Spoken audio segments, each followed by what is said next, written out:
오늘 주 앞에 나와 예배하시는 모든 분들에게 하나님의 크신 은혜와 평강이 함께 하시기를 바랍니다. 요나 이야기를 계속하고 있습니다. 하나님의 얼굴을 피해서 도망가는 요나가 탄 배가 지나가는 바다에 하나님께서 큰 바람을 일으키십니다. 바다 가운데 큰 폭풍이 일어나 배가 거의 깨어지게 되었습니다. 사공들은 두려워서 자기들의 신에게 소리를 지릅니다. 배를 가볍게 하려고 배에 실었던 물건들을 바다에 던지기도 합니다. 이렇게 야단법석을 떨고 있는데 하나님의 선지자 요나는 배 밑층에 내려가 깊이 잠들었습니다. 큰 대자로 누워서 세상 편하게 잠을 자고 있는 것입니다. 지금 돌아가고 있는 일에 나 몰라라 하고 있습니다. 그러나 하나님은 그런 요나를 포기하지 아니하십니다. 하나님은 요나를 통해서 하시려는 일을 중단하지 않으십니다. 먼저 하나님께서 선장을 통해서 이방인을 통해서 요나에게 계속 말씀하십니다. 여기 6절 말씀을 한번 같이 읽어보시도록 하겠습니다. 시작. 선장이 그에게 가서 이르되 자는 자여 어찌함이냐 일어나서 내 하나님께 구하라. 혹시 하나님이 우리를 생각하사 망하지 아니하게 하시리라 하니라. 세상 편하게 잠을 자고 있는 요나에게 선장이 배 구석구석을 다니다가 요나를 발견하고 그에게 고함쳐 말합니다. 자는 자여 어찌함이냐. 이는 책망의 말입니다.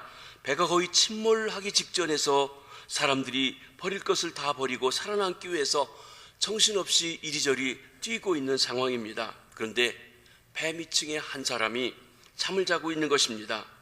화가 난 선장이 고함을 지릅니다. 자는 자야 어찌함이냐.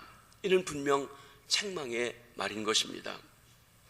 하나님의 사람 요나가 이방인 선장에게 책망의 말을 듣고 있습니다. 자는 자야 어찌함이냐. 선장이 아주 큰 소리로 요나를 흔들어 깨우는 말이기도 합니다.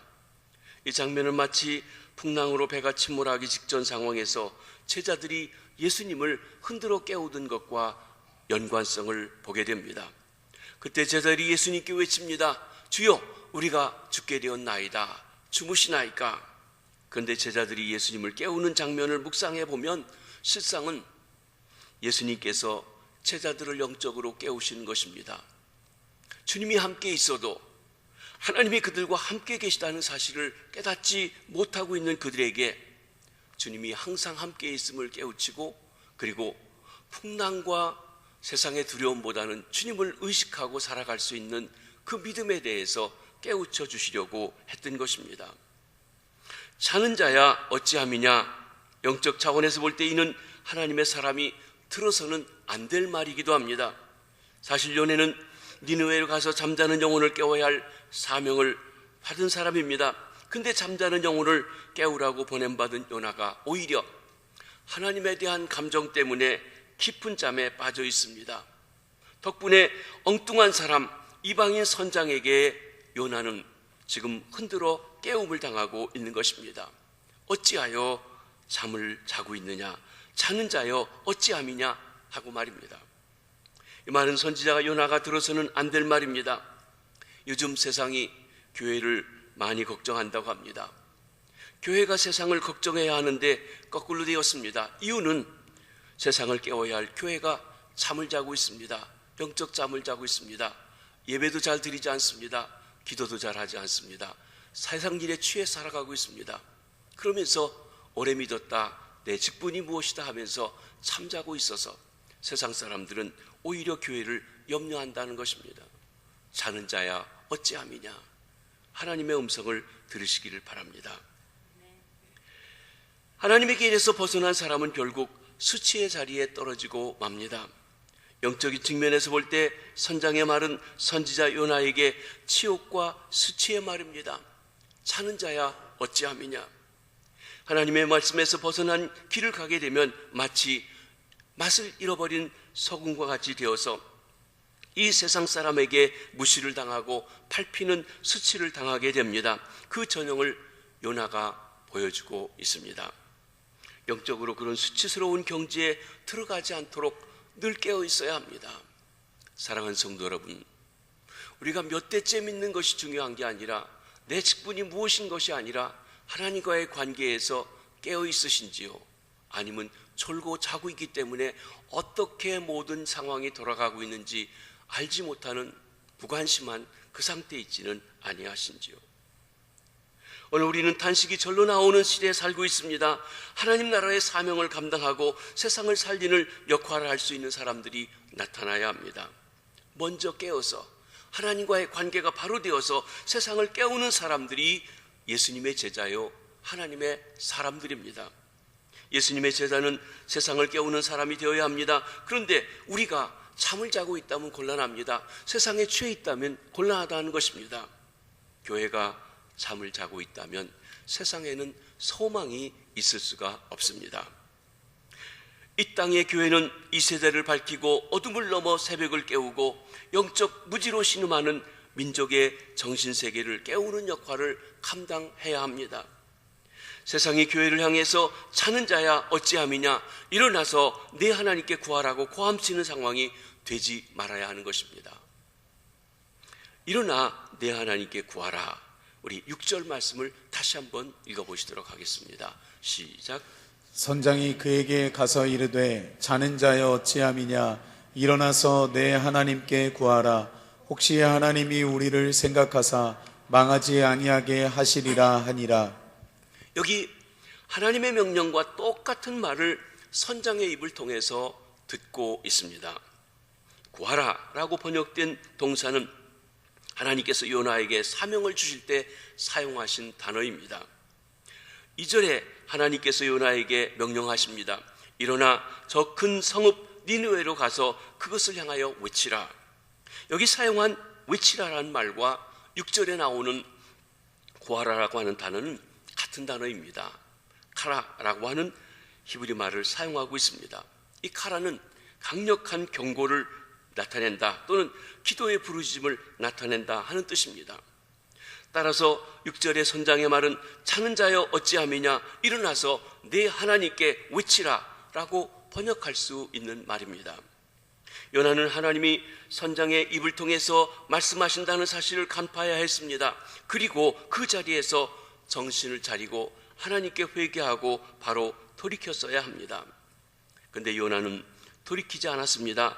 하나님을 향한 요나의 마음이 아주 단단히 굳어져서 마음 문을 열지 않고 하나님이 말씀하신 것이 들려지지 않았던 것입니다.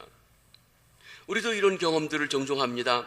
우리가 어떤 사람에게서 들은 말을 다른 사람에게서 똑같이 듣는 경우가 있습니다. 우리가 똑같은 말을 반복해서 듣게 될 때 우리는 기이하게 생각해야 합니다. 하나님이 그들을 통해서 말씀하신 것으로 깨달아야 합니다. 그것이 하나님의 음성을 듣는 영적 분별력이기도 합니다. 물론 주위에 있는 사람들이 모두 똑같은 말을 해도 그것이 하나님의 음성이 아닌 경우도 있습니다. 시편 1편 1절에 보면 복 있는 사람은 악인의 꾀를 따르지 아니하고 그랬습니다. 악인의 꾀. 여기 꾀라고 하는 말은 충고, 어드바이스 또는 상담, 카운셀링으로 번역할 수 있는 말입니다. 사람들이 중심으로 해주는 말입니다. 여러분, 누가 우리에게 상담해주고 충고해줍니까? 친한 사람입니다. 가까운 사람입니다. 만난 적도 없고 친분이 없는 사람이 우리에게 충고해주는 경우는 거의 없습니다. 근데 그들이 하는 충고와 상담 내용이 모두 똑같은 경우가 있어요. 이 사람도 그렇고 저 사람도 그러고. 그때 우리는 하나님이 그렇게 말씀하시는구나 라고 생각하게 됩니다. 그런데 시인 다윗은 여러 사람이 이야기해도 그것이 하나님의 말씀이 아니고 악인의 소리일 수 있다고 말하고 있는 것입니다. 우리가 들을 때는 분명 충고와 상담입니다. 그러나 하나님의 기준에서 들으면 악인의 소리일 수 있다는 것입니다. 여러 사람이 똑같이 해주는 말이 하나님의 소리가 아님을 분별할 수 있는 능력, 그것이 그 능력이 있는 사람이 참으로 복되다는 말씀이 시편 1편 1절의 말씀인 것입니다. 이런 분별이 쉽지 않기 때문에 그렇습니다. 우리는 쉽게 판단하고 넘어가는 것입니다. 그런 분별력을 가진 사람은 오직 여호와의 율법을 즐거워하여 그 율법을 주야로 묵상하는 자라고 했습니다. 다시 말하면 내가 하나님과의 바른 관계에 있고 하나님의 말씀을 늘 묵상하며 살아갈 때, 그때 아무리 여러 사람이 이야기해도 그것이 악인의 꾀인지 하나님의 말씀인지를 분별할 수 있는데, 하나님과의 관계가 멀어지면 쉽게 악인의 꾀를 하나님의 말씀인 줄 속아 넘어질 수가 있다고 하는 것입니다. 밤낮 하나님의 말씀을 묵상하는 사람에게 바로 영적 분별력이 있는 것입니다. 요나에게 처음 명령은 하나님이 직접 해주셨습니다. 두 번째는 선장을 통해서 일어나 외치라 라는 말을 듣게 된 것입니다. 그때 요나가 회개하고 돌아섰어야 선지자다운 것, 하나님의 사람다운 것입니다. 근데 요나는 그렇게 하지 않았습니다. 이런 요나의 모습에서 저와 여러분, 우리의 모습을 보게 됩니다. 사랑하는 성도 여러분, 하나님의 말씀을 수없이 반복해서 들으면서도 들은 척 만척하며 살고 있지는 아니하신지요. 하나님의 소리와 악인의 꾀를 분별할 수 있는 영적인 귀, 영적인 마음이 우리에게 열려지는 축복이 있으시기를 바랍니다. 근데 선장의 말에 인생의 비밀이 담겨져 있습니다. 그는 배를 타고 나라와 나라 사이를 항해하는 선장입니다. 많은 나라 사람들을 만나보았을 것입니다. 그는 요나가 이스라엘 사람, 또 이스라엘 사람이 믿고 있는 신이 여호와라는 것을 알았을 것입니다. 그래서 요나에게 혹시 모르니 당신이 하나님 여호와께 간구해보라고 요구하고 있는 것입니다. 선지자 요나가 하나님께 구하시면 하나님이 그 간구를 들으시고 망하지 않게 하실 것이라고 하는 기대가 그 가운데 있습니다. 이것은 신앙세계에서는 상식에 속한 이야기이기도 합니다. 선지자 요나가 이것을 모를 리가 있겠습니까? 이런 기초적인 이야기를 하나님의 사람 요나가 이방인 선장을 통해서 배우고 있는 것입니다.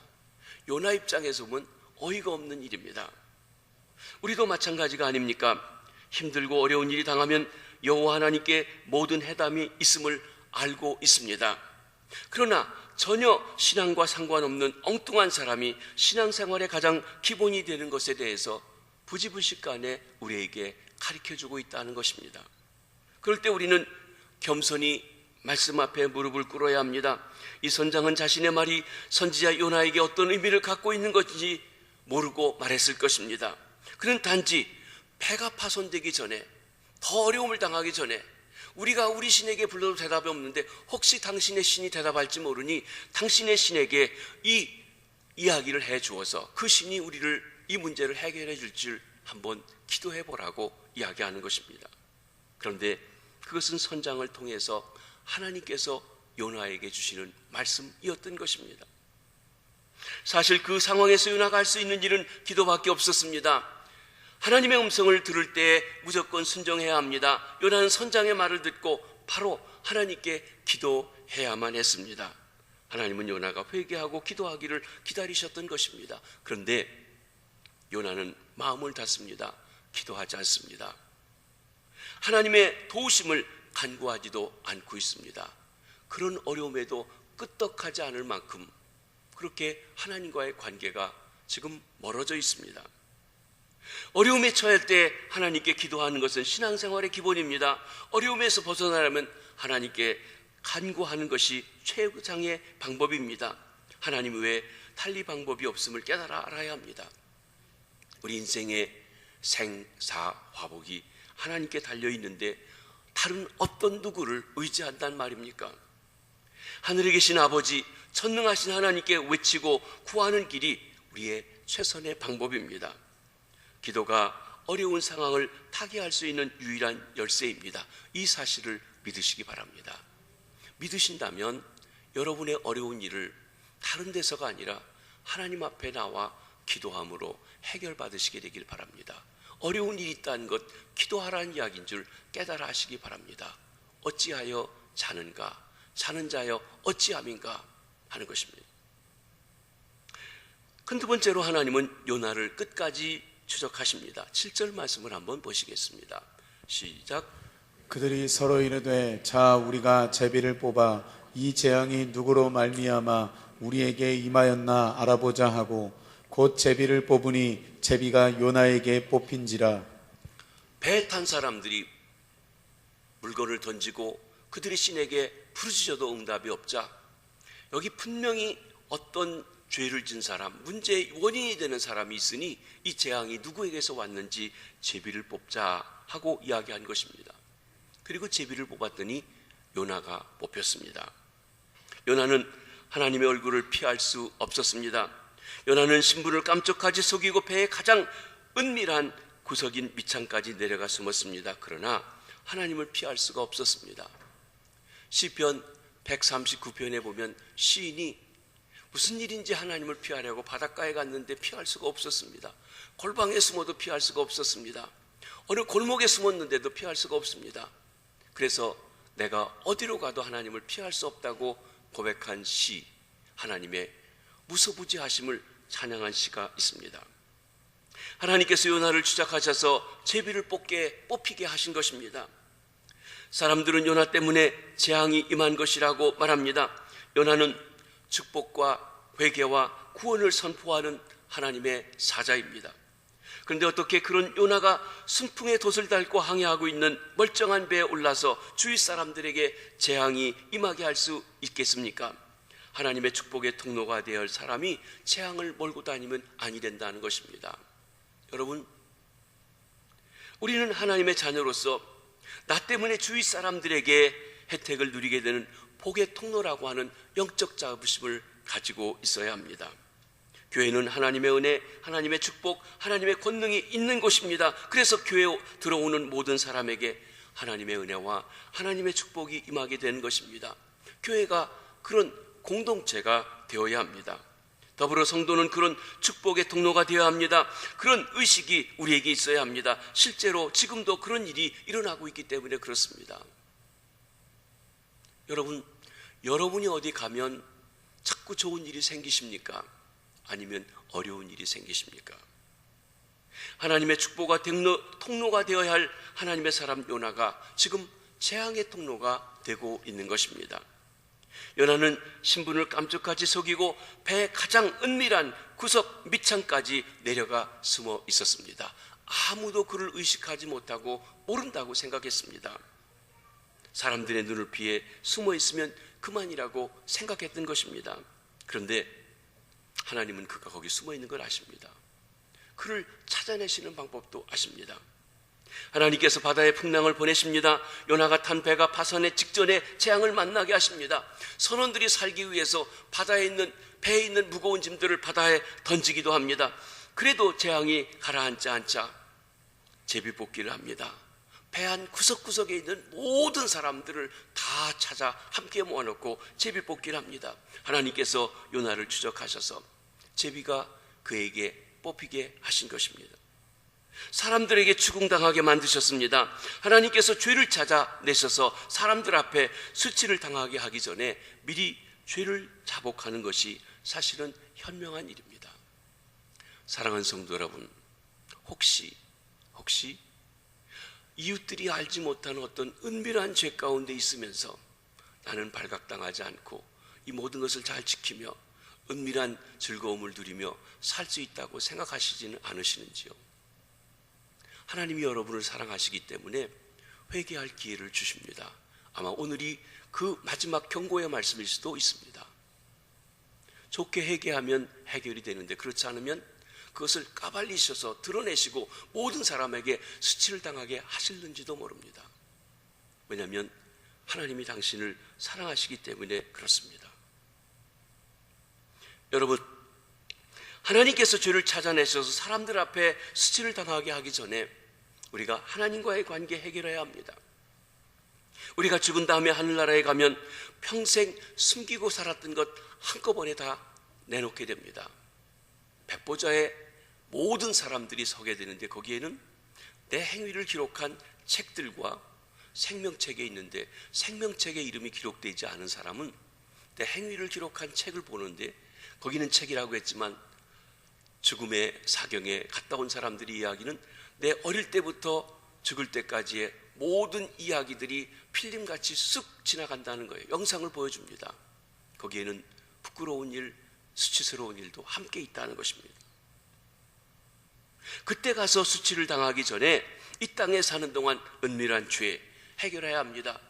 주 앞에 내놓고 주의 보혈로 씻음받고 용서받고 그 모든 것을 지움받아야 됩니다. 그래서 생명책에 기록되어야 되지, 생명책에 기록되지 않으면 우리의 모든 것이 다 폐기라에 드러나게 됩니다.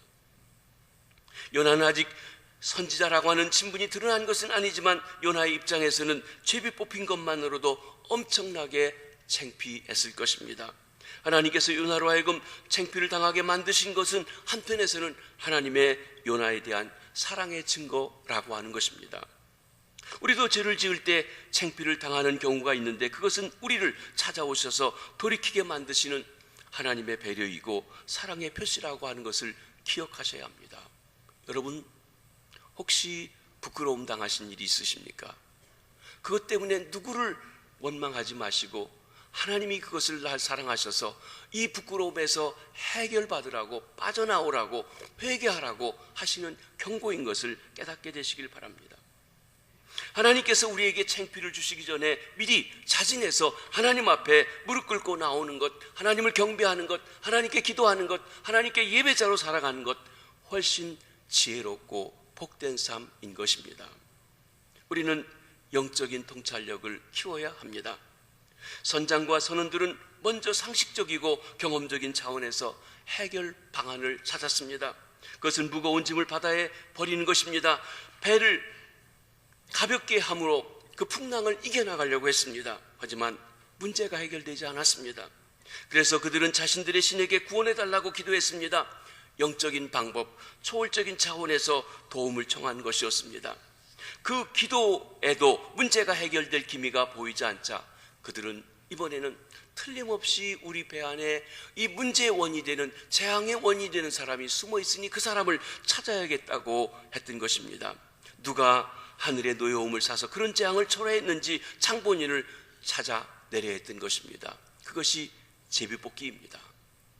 우리는 구약에서 이스라엘 백성들이 여리고성을 무너뜨리고 아이성 싸움에서 여지없이 참패했을 때 왜 하나님의 군대가 보잘것없는 아이성 싸움에서 졌는지 그 원인을 찾으면서 이스라엘 모든 사람 중에서 단 한 사람, 아간이 범죄했던 것을 제비뽑기를 통해 찾아냈던 일을 보게 됩니다. 제비뽑기, 때로 이해가 되지 않는 것이지만 하나님께서 우리에게 경고하시고 깨우쳐 주시고 뽑히게 하심으로 말미암아 그 죄를 회개할 수 있는 기회를 주시는 것입니다. 우리도 살다 보면 왜 이런 일이 일어났는가, 어쩌다가 이런 지경까지 왔는가 질문할 수밖에 없는 어려운 처지가 있습니다. 대부분의 사람들은 일단 상식적인 차원에서 문제를 해결하려고 노력합니다. 스스로 해결할 수 있는 방법을 찾습니다. 지혜를 동원하고 경험을 동원해서 말입니다. 그러나 그것이 효력이 없게 되면 그때서야 비로소 하나님의 도움을 청합니다. 그런 점에서 오늘을 사는 우리나 수천 년 전에 살았던 사람들 사이에 큰 차이가 없다는 것을 봅니다. 사랑하는 성도 여러분, 어려움이 닥칠 때 우리 그리스도인들은, 하나님을 믿는 사람들은 먼저 하나님을 기억해야 합니다. 하나님께서 우리의 삶에 임재하시고 우리의 삶을 주관하시는 분이시기 때문에 그렇습니다. 우리 삶에 일어나는 모든 일이 하나님의 뜻 안에서 일어나고 있음을 알아야 한다는 것입니다. 우리가 겪는 모든 어려움에는 반드시 원인이 있게 마련입니다. 우리가 어려움을 겪을 때 하나님과의 관계에서 그 원인과 해결책을 찾는 것이 지름길입니다. 이것이 영적 분별력을 갖는 방법입니다. 그런데 우리는 하나님과의 관계보다는 다른 사람에게 환경 속에서 이유를 찾으려고 하기 때문에 그 이유를 찾지 못할 경우가 많습니다. 지금 그런 어려움을 안고 있다면 상식적인 해결이나 경험적인 해결책을 생각하기 전에 먼저 하나님과의 관계를 돌아보시기 바랍니다. 하나님 앞에 무엇을 잘못했는지 돌아보시기를 바랍니다. 그것이 최우선이라고 할 것입니다. 이런 생각의 습성을 키우는 것은 영적 건강을 유지하는 데 중요합니다. 우리가 사는 현실을 바라보는 중요한 안목이기도 합니다. 작은 일이든 큰 일이든 우리가 어려운 일을 만나면 하나님이 이 일을 왜 내게 주셨을까? 내게 하나님이 무엇을 잘못해서 깨우쳐 주시는 것일까? 영적으로 어떻게 해야 하는 것일까? 라고 하는 생각을 먼저 떠올려야 하는 것입니다. 그러면 우리의 세상 사는 방식과 체질의 변화가 일어나게 될 것입니다. 운전하시는 분들은 가끔 어떤 때 보면 차를 운전하다가 타이어가 펑크 난 일이 있습니다. 아주 짜증이 납니다. 또 어떤 경우에는 오늘 났는데 그 다음에 또 수리했는데 나기도 합니다. 그때 우리가 화가 납니다. 왜 또 이래? 왜 이렇게 중요한 순간에 펑크가 나지? 하고 짜증부터 내는 것이 우리이기도 합니다. 그런데 그래서는 아니 됩니다. 우리는 무슨 일을 만나면 그 상황에서 순간적으로 하나님께서 이런 상황을 주시는 이유가 무엇일까? 하나님과의 관계에서 내가 하나님의 음성을, 메시지를 들을 수 있는 그 마음을 열어야 한다는 것입니다. 생각해 보아야 합니다.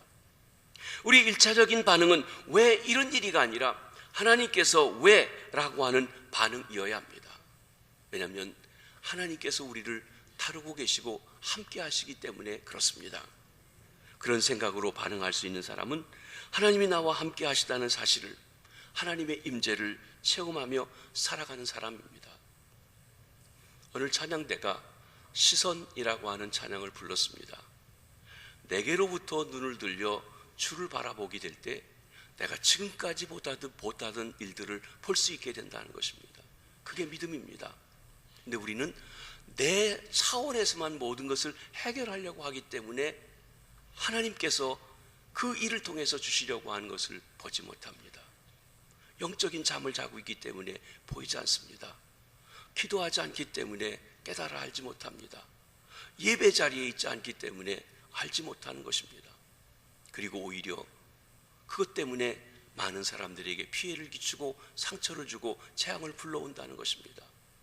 눈을 들어 주님을 바라보십시오. 자는 자여 어찌함이냐? 일어나서 내 하나님께 구하라. 오늘 저와 여러분에게 주시는 이 말씀을 가지고 범사에 깨어서 주 앞에 나가는 주의 백성들 되시길 주의 이름으로 부탁합니다. 기도하겠습니다. 하나님 아버지, 하나님의 종, 하나님의 말씀을 전하여 요나가 하나님이 주시는 말씀이 자신이 싫어서 감정이 상해서 하나님을 피해 도망가다가 오히려 그와 함께한 모든 이들에게 재난을 주고 불행을 주는 고통 가운데 있었습니다. 하나님의 얼굴을 구하지 않고 하나님 앞에 기도하지 않고 굴굴 잠자다가 오히려 하나님을 믿지 않는 이방인에게 자는 자여 어찌함이냐? 일어나서 내 하나님께 구하라는 책망의 말도 들었습니다. 그런 요나를 하나님이 끝까지 추적하셔서 제비 뽑히게 하시고 부끄러움을 당하게 하시고 깨우치게 하십니다. 그때라도 깨우치고 돌아서야 되는데 깨우치지 못하는 것이 우리 인생들이기도 합니다. 하나님이 우리를 부끄럽게 하시기 전에 회개할 수 있게 하시고 부끄럽게 하셨을 때라도 진정 깨닫고 주 앞에 나와 신앙의 잠에서 깨어나게 하시고 하나님 앞에 구하며 예배자로 살아갈 수 있게 하시고 우리의 시선을 내게서 돌려 하나님을 바라볼 수 있는 진정한 믿음의 사람, 우리의 생사화복을 주관하시는 하나님을 의식하고 살아가게 하시옵소서. 그리고 하나님의 음성을 듣고 그 음성대로 순종하며 나아가 우리의 구덩이, 우리의 수렁에서 건짐받으며 반석 위에 든든히 서서 하나님을 찬송하는 믿음의 식구들 다 될 수 있도록 축복하여 주시옵소서. 예수님의 이름으로 기도하옵나이다. 아멘.